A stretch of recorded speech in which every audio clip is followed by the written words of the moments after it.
हम चाहे कितने भी बुद्धिमान क्यों ना हो, लेकिन अगर हमें किसी से ज्ञान प्राप्त करना हो तो हमें उसके आगे झुकना ही चाहिए।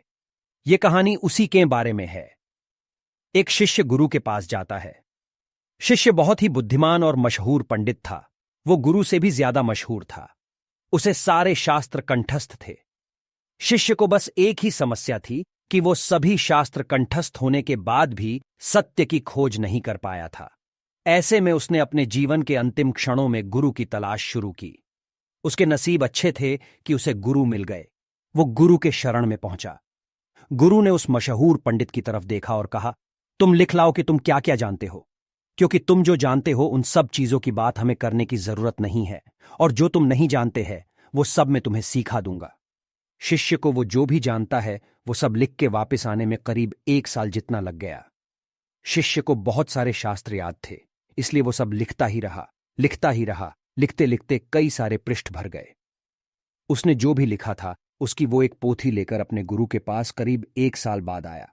गुरु ने कहा, यह बहुत ज्यादा है, मैं इतना सब नहीं पढ़ पाऊंगा, क्योंकि मैं अब बूढ़ा हो गया हूं, मेरी मृत्यु करीब है। तुम इसे संक्षिप्त कर लाओ, सार लिख लाओ। शिष्य फिर से चला जाता है। इस बार उसे 2 महीने लगते हैं। इस बार उसने केवल 100 पृष्ठ भर के लिखा और वह 100 पृष्ठ लेके गुरु के पास गया। गुरु ने कहा, यह भी ज्यादा है, इसे और संक्षिप्त करके लाओ। कुछ समय के बाद शिष्य अपने गुरु के पास एक ही पन्ने पर सार सूत्र लिख के लाया। लेकिन गुरु बिल्कुल मरने के करीब थे। उन्होंने कहा कि मैं सिर्फ तुम्हारे लिए ही रुका हूं, तुम्हें समझ कब आएगी, इसे और संक्षिप्त कर लाओ। अब शिष्य को होश आता है। वो भागता हुआ जाता है और एक कमरे में से एक खाली कागज ले आता है। उसने गुरु के हाथ में वो खाली कागज दिया। गुरु ने कहा, अब तुम शिष्य हुए, मुझसे अब तुम्हारा संबंध बना रहेगा। कोरा कागज लाने का अर्थ हुआ, मुझे कुछ भी पता नहीं, मैं अज्ञानी हूं। जो ऐसे भाव रख सके गुरु के पास, वही शिष्य होता है। अगर हमें गुरु से ज्ञान प्राप्त करना हो तो वो हमें अज्ञानी बनकर ही प्राप्त हो सकता है। पंडित बनने से गुरु नहीं मिलते हैं।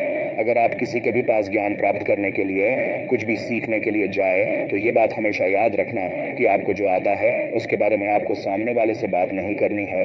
आप जो उनसे सीखने के लिए आए हो उसके बारे में बात करनी है।